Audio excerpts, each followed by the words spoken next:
નમસ્કાર વિદ્યાર્થી મિત્રો, ધોરણ 12 કોમર્સ અંગ્રેજી વિષયમાં હું ભાવેશ ઠક્કર ફરીથી આપનું સ્વાગત કરું છું. મિશન સિદ્ધત્વ 2.0 અનુક્રમે એના પછીનો મુદ્દો પરીક્ષા પર્વની ગુરુ ચાવી. હવે એમાં આપણે જે ટોપિક ગયા વિડીયોમાં શરૂ કર્યો હતો રિપોર્ટેડ સ્પીચ એટલે ડાયરેક્ટ ઇનડાયરેક્ટ, એમાં આગળ વધીશું. લાસ્ટ ટાઈમ મેં તમને કહ્યું હતું કે મિત્રો, આપણે જ્યારે કોઈ પણ વસ્તુની થિયરી શીખીએ છીએ ત્યારે એને કેવી રીતે એપ્લાય કરવી એ પણ એક પ્રશ્ન છે. How to apply it. મેં તમને કહ્યું હતું કે કયા પ્રકારના વાક્યોમાં આપણે ગૂંચાઈએ છીએ એ ખાસ શીખવાનું છે. જ્યાં જે કન્ફ્યુઝન છે અત્યારે આપણે ડાયરેક્ટ ઇનડાયરેક્ટ પૂછાય છે કેવી રીતે બોર્ડની પરીક્ષામાં, તો ડાયલોગ કન્વર્ઝેશન છે, સંવાદ આપેલો છે, એને તમારે ઇનડાયરેક્ટમાં કન્વર્ટ કરવાનું છે. તો કેવા પ્રકારના વાક્યો, બે વસ્તુ ખાસ યાદ રાખજો, કાળ અને પ્રકાર બંને અલગ છે. કાળ એટલે વર્તમાન કાળ, ભૂતકાળ, ભવિષ્યકાળ તમે શીખો છો અને જાણો પણ છો. પ્રકાર એટલે વિધાન, પ્રશ્નાર્થ, ઉદ્ગાર, આજ્ઞાર્થ, શુભેચ્છા દર્શક, આ બધા વાક્યોના પ્રકાર છે. તો કયા પ્રકારના વાક્યો, તો આપણે દરેક પ્રકારના વાક્યોની થોડી થોડી પ્રેક્ટિસ કરીશું અને ત્યારબાદ હું તમને પેરેગ્રાફની પ્રેક્ટિસ કરાવીશ. આપણું ઉદાહરણનું પહેલું વાક્ય લઈએ છીએ. Hetal, you have to sing your favourite song in the talent morning, said mister Kataria. Mister કટારિયાએ કીધું કે તારે ટેલેન્ટ મોર્નિંગમાં તારું ફેવરિટ સોંગ ગાવાનું છે. ચલો, વિધાન વાક્ય છે, બહુ સરળ રચના. વિધાન છે એટલે સેડ ટુ માટે ટોલ્ડ કરીશું, સંયોજકમાં ધેટ આવશે. ખાસ યાદ રાખો મિત્રો. રિપોર્ટિંગ વર્બ શોર્ટમાં કહીએ છીએ આરવી અને કહીએ છીએ કનેક્ટિવ્સ એટલે સંયોજક. રિપોર્ટિંગ વર્બ અને સંયોજક સાચા હશે તો જ પાછળનું વાક્ય ચેક થશે. ડાયરેક્ટ ઇનડાયરેક્ટમાં ઘણા વિદ્યાર્થીઓની માર્મિક ફરિયાદ હોય છે, સાહેબ માર્ક્સ નથી આવતા, કારણ છે શરૂઆતની ભૂલો. રિપોર્ટિંગ વર્બ અને સંયોજક જો સાચા હશે તો પાછળનું વાક્ય સરળતાથી યાદ રહી જાય એવું છે, જેના ફેરફાર આપણે આગળના વિડીયોમાં જોયા. ચાલો, mister Kataria told Hetal that. You એટલે કોણ? હેતલ. તો એના માટે શી, હેવનું ભૂતકાળ હેડ, શી હેડ ટુ સિંગ. હવે તમે યુનું સી કર્યું, યુનું સંબંધક છે યોર, તો સીનું સંબંધક થાય her. Her favourite song in the talent morning. જો મિત્રો, ખાસ 3 પ્રકારના ફેરફાર યાદ કર્યા હતા આપણે ગયા વિડીયોમાં, એકવાર રિપીટ કરીશું. સર્વનામના ફેરફાર આપણે યુનું સી કર્યું, યોરનું હર. ક્રિયાપદનો ફેરફાર હેવનું થશે હેડ. બીજો કોઈ ચેન્જ શબ્દોનો આપેલો નથી. બીજું sentence, Mr Pandey said to Mrs Pandey, I remembered your marriage anniversary day in the our marriage anniversary day in the evening. ચલો, હવે ધ્યાન આપજો. અહીંયા પણ સેડ ટુનું ટોલ્ડ અને જ્યાં અવતરણ ચિહ્ન આપ્યા છે ત્યાં આપણે સંયોજક તરીકે ધેટ મૂકીશું. પહેલો ફેરફાર, આઈ બદલાશે, અવર બદલાશે. ચલો, આઈ કોણ? બોલનાર મિસ્ટર પાંડે, તો એના માટે હી. અવર ત્રીજો પુરુષ બહુવચન છે ધેર. આ પહેલો ફેરફાર સર્વનામનો. બીજું, રિમેમ્બર્ડ. મેં તમને કહ્યું હતું કે જેટલા પણ ભૂતકાળના ક્રિયાપદ આવે એને આપણે પૂર્ણ ભૂતકાળમાં લઈ જઈએ છીએ. તો હેડ રિમેમ્બર્ડ. રિમેમ્બર ક્રિયાપદ એવું છે કે જેનું પાસ્ટ પાર્ટિસિપલ પણ ભૂતકાળનું જ છે, એટલે રિમેમ્બર્ડ એમનું એમ રહેશે. He had remembered their marriage anniversary day in the evening. Okay? ત્રીજું વાક્ય લઈએ. He said, Meena wrote this letter yesterday. અહીંયા said નું told that. ચાલો, ત્રીજો પુરુષનું સર્વનામ હોય, બદલાવાનું નથી. wrote આપ્યું છે, સાદો ભૂતકાળ. આપણો જવાબ had written. Very easy. this નું that થશે. ચાલો, છેલ્લો ફેરફાર શબ્દોનો. ધીસના બદલે ધેટ કર્યું પહેલું, છેલ્લું પણ એ જ. યસ્ટરડે યાદ કરો મિત્રો, બહુ સરળ શબ્દ છે. The previous day.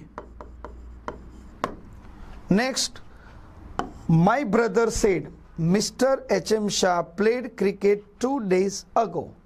My brother said that. અહીંયા તમે સેડના બદલે ટોલ્ડ લખો, સેડ પણ કન્ટિન્યુ કરી શકાય. Mister H M. શાહ પ્લેડ, આપણો આન્સર હેડ પ્લેડ. ફરી એકવાર આપ્યું છે ભૂતકાળ છે, અને આપણે જે લખ્યું એ ભૂતકૃદંત છે, પણ સ્પેલિંગ બદલાતો નથી.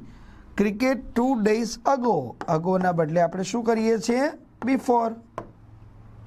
એના પછીનું વાક્ય mister Rajput said boys we shall visit ISRO on Monday, આપણે સોમવારે ઈસરોની મુલાકાત લઈશું.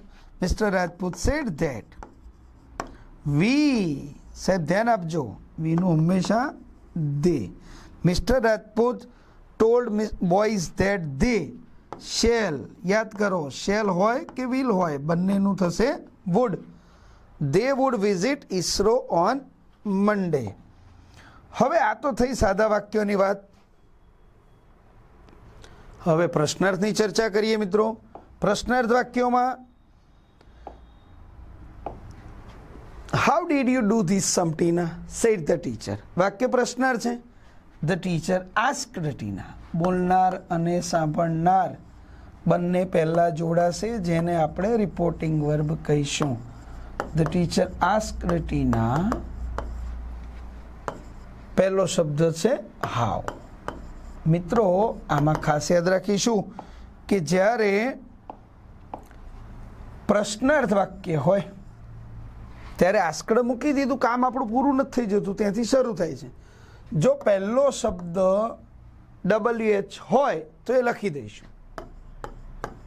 અહીંયા ધારો કે WH નથી તો આપણે જરૂર પડશે ઇફની, એવું ઉદાહરણ પણ આગળ લઈએ છીએ.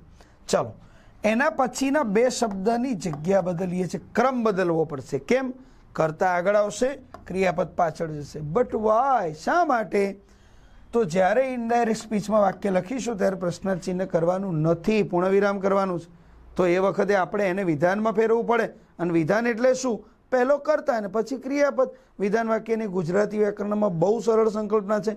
કરતા અને ક્રિયાપદ સાથેનું અર્થપૂર્ણ વાક્ય એટલે વિધાન. તો એમાં પહેલો કરતા લેવો પડે. તો ડીડ અને યુની જગ્યા બદલો એટલે યુ આગળ આવે, ડીડ પાછળ જાય. તો યુ એટલે સાંભળનાર. સાંભળનાર કોણ છે? ટીના. તો ટીના માટે સી. ડીડ માટે ફરીથી એકવાર યાદ કરીશું, હેડ થશે અને જે ક્રિયાપદ આપ્યું હોય એનું ભૂતકૃદંત. તો શી હેડ ડન ધીસનું that, she had done that sum. એના પછી the police officer told mister Ratnakar. આ વાક્ય પણ પ્રશ્નાર્થ છે એટલે ટોલ્ડના બદલે આપણે આસ્કડ લખીશું. હમણાં કહ્યું હતું એમ અહીંયા મારે જરૂર પડશે શેની? ઇફની. કેમ? કારણ કે પ્રશ્ન કયા શબ્દથી પૂછાયો છે? હેવથી. જો કોઈ પણ સહાયકારક ક્રિયાપદથી પ્રશ્ન શરૂ થાય છે તો એને આપણે ગુજરાતીમાં ઉલટ પ્રશ્ન કહીએ છીએ, ઇંગ્લિશમાં એને ઇન્વર્ઝન ક્વેશ્ચન કહેવાય, અને એને જોડવા માટે ઇફ લખવું જ પડે. હવે ધ્યાનથી સમજીએ વાય. કેમ અહીંયા ઇફ આવે? વિચાર આવવો જ જોઈએ. પ્રશ્ન પૂછાય, સાહેબ જે પ્રશ્નનો જવાબ યસ કે નોમાં આવે એને ઉલટ પ્રશ્ન કહેવાય, એટલે એને જોડવા માટે ઇફની જરૂર પડે, કમ્પલસરી છે. અહીંયા પણ પેલી પ્રોસિજર મેં કીધી હતી એ કરવી જ પડશે, દરેક વાક્યમાં કરવાની છે. એવરી ઇન્ટ્રોગેટિવ સેન્ટેન્સ, દરેક પ્રશ્નાર્થમાં કર્તા અને ક્રિયાપદ અને શબ્દ યાદ રાખજો, સહાયકારક ક્રિયાપદનું સ્થાન ફરજિયાત બદલવું પડે. ચલો, યુ એટલે કોણ? મિસ્ટર રત્નાકર. તો એના માટે હી, હેવનું થશે હેડ. હી હેડ ટોટ. યુનું તમે હી કરો એટલે યોરનું હિસ થાય. જો યુ સી હોત તો અહીંયા હર કરત. His daughter 3 things. Next, the tailor said to Mr. Patel. Tailor asked Mr. Patel. પૂછ્યું કે શું પૂછ્યું? પહેલો શબ્દ which shirt. એકદમ ખાસ યાદ રાખવાનો મુદ્દો જો મિત્રો. 4 શબ્દો, how many, how much, whose, which. I repeat, how many, how much, whose અને which. આ ચારની સાથે જે નામ કે સરનામ જોડાયેલું હોય એ પણ સંયોજકનો જ ભાગ ગણાય. એ બંને શબ્દને લખ્યા પછી પ્રશ્નાર્થ વાક્ય વિશે વિચારવાનું છે. અહીંયા પણ ડુ અને યુની જગ્યા બદલાશે, યુ આગળ આવે, ડુ પાછળ જાય. હવે આમાં એક નાનો શોર્ટકટ યાદ રાખીએ. જો પ્રશ્નાર્થમાં ડુ કે ડઝનો ઉપયોગ કર્યો હોય અને તમે એનો સીધો લોપ કરી દેશો ને તો પણ ચાલશે. તો પછી ક્રમ બદલવાની જરૂર નથી. વિચાર આવે, પૂછો. કેમ પૂછીશું? તો અહીંયા જે ક્રિયાપદ આપ્યું છે ને એને આપણે ભૂતકાળ કરી દઈશું, એટલે આ ડુનો લોપ થઈ જશે. ઓલરેડી એને કાઢવાનું જ છે, સીધું નીકળશે તો ક્રમની મૂંઝવણ રહેતી હોય એ નીકળી જશે. The Taylor asked mister Patel which shirt. Mister Patel માટે હી વિશ્ડ ટુ વેર. આ એક ખાસ યાદ રાખીશું. ટુ વાળું ક્રિયાપદ ઇંગ્લિશમાં ઇન્ફિનેટિવ, જેને કાળની અસર થતી નથી.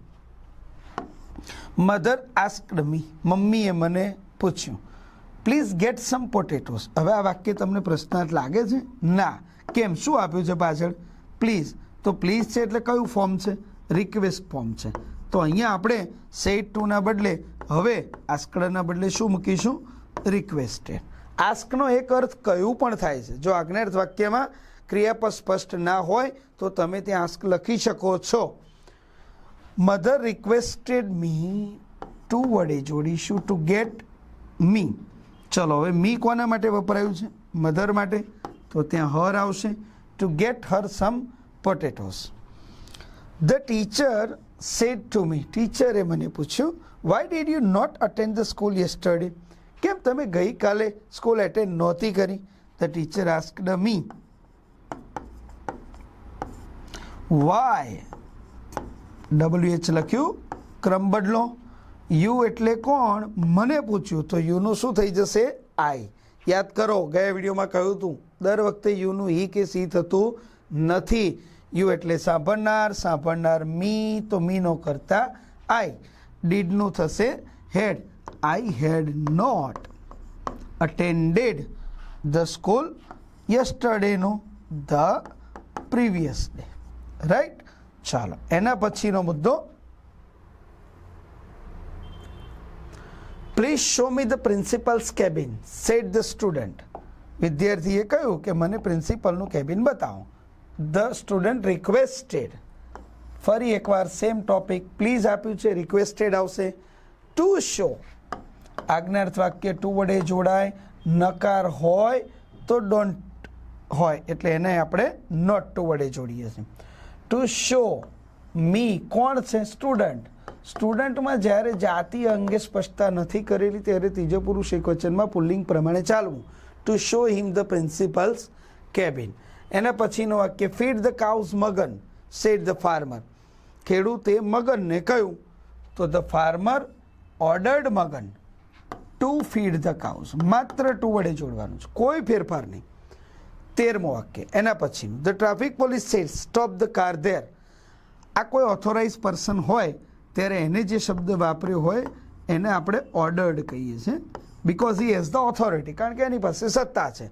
તો the police, traffic police ordered, કોને કહ્યું નથી, હોય તો લખવું પડે, મી હોય, હિમ હોય, કોઈ પણ હોય. શેના વડે જોડવાનું? અગેન ફરીથી to stop the car there. એના પછીનું વાક્ય, the beggar said to the passer by. ભિખારીએ નજીકમાંથી પસાર થતા એક મુસાફરને કહ્યું, ગીવ મી એ રૂપી, મને 1 રૂપિયો આપો. સાહેબ આ શું છે? રિક્વેસ્ટ છે. આ રિક્વેસ્ટને રિક્વેસ્ટેડ લખાય? લખાય સાહેબ. ભિખારી ભીખ માગે છે, આ પ્રક્રિયાને ઇંગ્લિશમાં બેગ કહેવાય. તો અહીંયા બેગ્ડ પણ તમે લખી શકો છો, જેવી વિનંતી હોય એવું ક્રિયાપદ લખાય. The beggar begged the passer by. ફરીથી શેના વડે? ટુ વડે જોડીશું. ટુ ગીવ હિમ અ રૂપી, તેને 1 રૂપિયો આપો. Give me a glass of water said the thirsty man. એક તરસ્યા માણસે કહ્યું. જ્યારે કોઈ તરસ્યું માણસ પાણી માટે વિનંતી કરે છે તો રિક્વેસ્ટેડ તો લખી શકાય. દરેક વિનંતીનું પહેલું વર્બ રિક્વેસ્ટેડ. પણ અહીંયા બીજો રસ્તો છે, પ્લીડેડ, એટલે કે કગરવું, આજીજી કરવી, એવો ગુજરાતી શબ્દ છે. તો the thirsty man pleaded to give him a glass of water. જેવી વિનંતી એવું ક્રિયાપદ. મિત્રો હવે તમને એમ થાય સાહેબ આજ તો આટલા જ વાક્યો થયા છે ને, આના પછીનો વિડીયો બીજા વાક્યોથી. પણ આ વિડીયો અહીંયા પૂરો થતો નથી. આપના આત્મવિશ્વાસનો વૃદ્ધિ માટે શ્રીમદ ભગવદ્ ગીતાનો એક શ્લોક આના પછી અચૂક નિહાળો. અસ્તુ.